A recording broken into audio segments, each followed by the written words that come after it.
अस्सलाम वालेकुम स्टूडेंट्स। आज के इस वीडियो में हम जिस टॉपिक को डिस्कस करेंगे वो है तलब और रसद में फ़र्क। पिछले दो वीडियोस में हम ऑलरेडी डिस्कस कर चुके हैं चैप्टर 5 यानी कि कानून रसद से मुतल्लिक कुछ क्वेश्चंस को, जिनमें difference between stock and supply यानी कि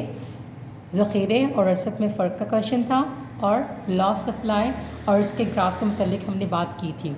आज के इस वीडियो में हम बात करेंगे नेक्स्ट क्वेश्चन की तरफ, जो कि तलब और रसद में फ़र्क का है, यानी कि difference between demand and supply. Chapter 4 में हम लोग बहुत ही डिटेल से डिस्कस कर चुके थे क्लासेस में अपने डिमांड के चैप्टर को। डिमांड क्या होती है और किस तरह से डिमांड मेजर की जाती है, इसके कौन कौन सी डिग्रीज होती हैं, सारी बातों को हम डिस्कस कर चुके थे। चैप्टर 5 में हमने डिटेल से समझा सप्लाई क्या होती है। अब एक लास्ट क्वेश्चन में यहाँ पर हम डिस्कस करेंगे इन दोनों के कंपैरिजन को, कि तलब और रसद में फ़र्क क्या होता है। ये दो बिल्कुल डिफरेंट कॉन्सेप्ट्स जो कि हमारी इकॉनमी के दो बड़े मेजर यूनिट्स को डिस्क्राइब कर रहे होते हैं, इनमें आखिर डिफरेंस क्या पाया जाता है।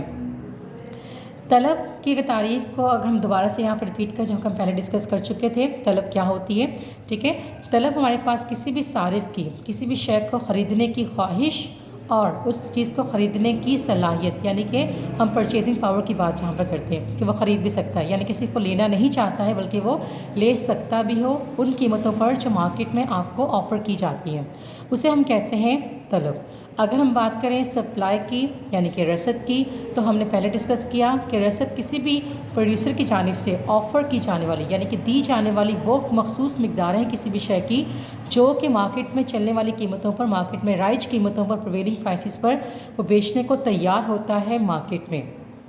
दोनों की डेफिनेशन हमें यहाँ पर क्लियरली इंडिकेट करती है कि इन दोनों कॉन्सेप्ट्स के बीच में एक मेजर फ़र्क मौजूद है, यानी कि इनमें से एक रिप्रेजेंट करता है कस्टमर्स के बिहेवियर को, यानी कि पैदा कुनंदगान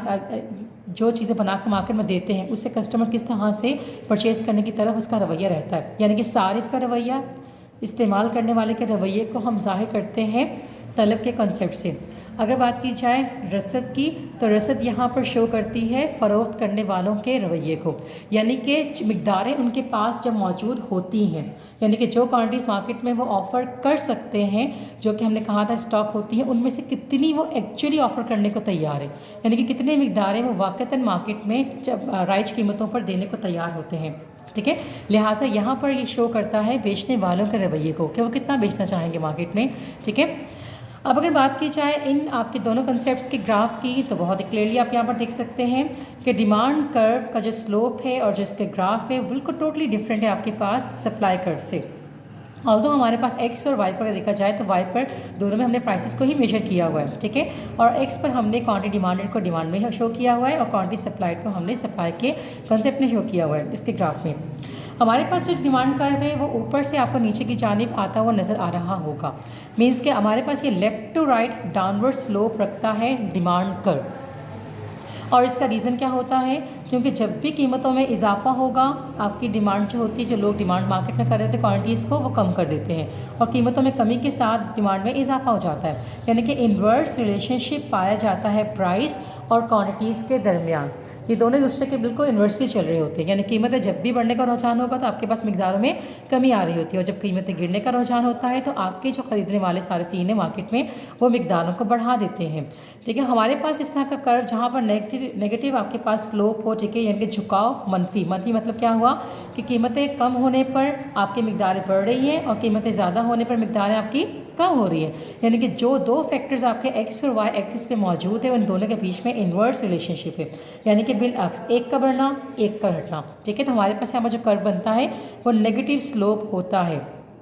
लेकिन अगर इसकी कंपैरेटिवली बात की जाए सप्लाई की साइड पर, ठीक है, तो यहाँ पर हम देखते हैं कि हमारे पास स्लोप तो अपवर्ड है, क्योंकि यहाँ पर कीमतों में इजाफे के साथ साथ आपके मिकदार रसद में भी इजाफा होता चला जा रहा होता है, और कीमतों में कमी के साथ मिकदारों में भी आपके यहाँ पर जो ऑफ़र की जाती है मार्केट में उसमें कमी हो रही होती है, यानी कि आपके पास पहले का कीमत 10 थी तो आपकी मिकदार पे यहाँ पर 100 यूनिट्स थे, और जब कीमत आपकी बढ़ के 20 हो गई तो 200 यूनिट्स, सिमिलरली कीमत 30 हो गई तो 300 यूनिट्स, यानी कि जैसे जैसे आपकी कीमतों में इजाफा हो रहा था वैसे वैसे मिकदार रसद में भी इजाफा होता चला जा रहा था।